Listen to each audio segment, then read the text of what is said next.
My channel. आज मैं बताने वाली हूँ यूपी के बलिया डिस्ट्रिक्ट की कुछ इंटरेस्टिंग बातें, जिसके बारे में बताते हुए मुझे हमेशा ही प्राउड फील होता है। तो चलिए बिना देर किए शुरू करते हैं अपने वीडियो को। और हाँ, अगर वीडियो पसंद आए तो लाइक एंड सब्सक्राइब करना बिल्कुल भी ना भूलें।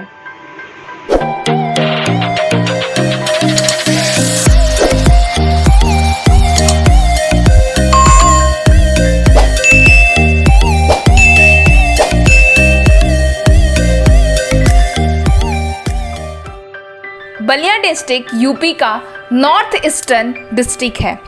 बलिया की ईस्टर्न बाउंड्री गंगा और घाघरा नदी के बीच लोकेटेड है और बलिया के वेस्ट में मऊ, नॉर्थ में देवरिया, साउथ वेस्टर्न में गाजीपुर और नॉर्थ ईस्टर्न में बिहार है।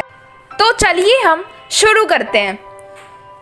अगर हम बात करें बलिया के नाम की, तो बलिया नाम के ओरिजिन के पीछे दो कहानियां बताई जाती हैं।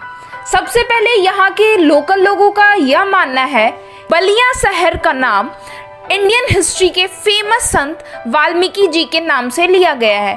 ये वही वाल्मीकि जी हैं जिन्होंने रामायण लिखा है। दूसरी कहानी ये है कि बलिया में एक रेती मिट्टी होती है और ऐसी मिट्टी को बलुआ भी कहा जाता है। यह माना जाता है कि इस शहर को शुरू से बलियान कहा जाता था और फिर से बलिया के रूप में बदल दिया गया। जैसे कि मैंने अपने पिछले वीडियो में बताया था कि बलिया को हम बागी बलिया के नाम से भी जानते हैं, लेकिन आज हम ये जानेंगे बलिया को बागी बलिया क्यों कहा जाता है। 1942 में गांधी जी के द्वारा भारत छोड़ो आंदोलन चलाया गया था। इस स्वतंत्रता आंदोलन में मुंबई के लीडर्स की गिरफ्तारी की जाने लगी और उसके बाद बलिया में कांग्रेस नेताओं को भी गिरफ्तार किया जाने लगा, जिसके बाद जिले भर में कांग्रेसियों ने इकट्ठा होकर ब्रिटिश सरकार के फैसले का विरोध किया और जगह जगह इकट्ठा होकर प्रोटेस्ट करना शुरू कर दिया था। इसके साथ ही पूरे जिले में रैली और विरोध प्रदर्शन शुरू हो गया था।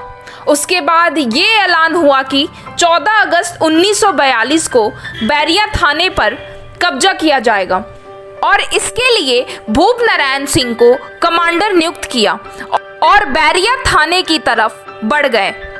थाने पर पहुंचकर कमांडर और उनके साथी अंदर गए। भीड़ को देखते हुए उस समय के थाना अध्यक्ष काजिम हुसैन ने अपनी हार स्वीकार कर ली और बोला कि आप लोग चाहे तो अपना तिरंगा थाने पर फहरा सकते हैं। और इस तरह 14 अगस्त 1942 को भी बिना खून खराबे के भारतीय तिरंगा बैरिया थाने पर फहरा दिया गया था और बलिया भारत का तिरंगा फहराने वाला पहला जिला बन गया। इसके बाद 19 अगस्त को बागी बलिया के सैकड़ों क्रांतिकारियों ने अपनी शहादत देकर बलिया डिस्ट्रिक्ट जेल का दरवाज़ा खोलकर जेल में बंद अपने साथी क्रांतिकारियों को आज़ाद कराया और चित्तू पांडे के नेतृत्व में लोगों ने कलेक्ट्रेट और वहां के सभी ऑफिसेज पर तिरंगा फहराया और 19 अगस्त 1942 को ही शाम करीब 6 बजे बलिया को आज़ाद राष्ट्र घोषित करते हुए देश में सबसे पहला स्वतंत्र बलिया प्रजातंत्र की सरकार का गठन हुआ। और इस तरह बलिया के लोगों ने अपने वीरता का परिचय दिखाया, इसलिए बलिया को बागी बलिया के नाम से जाना जाता है। और इस आज़ादी को मनाने के लिए 19 अगस्त को बलिया में बलिया बलिदान दिवस मनाया जाता है। उसके बाद चित्तू पांडे ने 22 अगस्त 1942 तक यहाँ सरकार भी चलाई, लेकिन 22 अगस्त की रात ब्रिटिश सरकार के गवर्नर हैलेट ने कमिश्नर नेदार को उसकी फौज के साथ भेज दिया।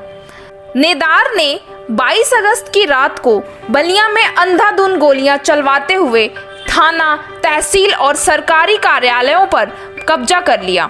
उसके बाद बलिया के साथ साथ देश के अलग अलग राज्यों में क्रांति शुरू हो गई और फाइनली 1947 में भारत पूर्ण रूप से आज़ाद हो गया। इसी तरह इतिहास के पन्नों में बलिया को 2 बार आज़ादी मिली।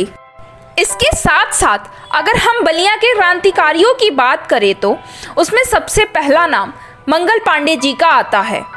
अमर शहीद मंगल पांडे जी की शहादत पीढ़ियों तक लोगों को प्रेरणा देती है। मंगल पांडे जी की क्रांति आज़ादी की लड़ाई की नींव थी, जहां से प्रेरणा लेकर देशवासियों ने अंग्रेजों के खिलाफ लड़ाई में बढ़ चढ़ के हिस्सा लिया, जिसके वजह से देश को आज़ादी मिली। पूरा देश तो मंगल पांडे जी की वीरता से प्रेरित होता है, लेकिन बलिया वासियों को इस बात पर गर्व होता है कि मंगल पांडे जी बलिया के नगवा गांव के रहने वाले थे।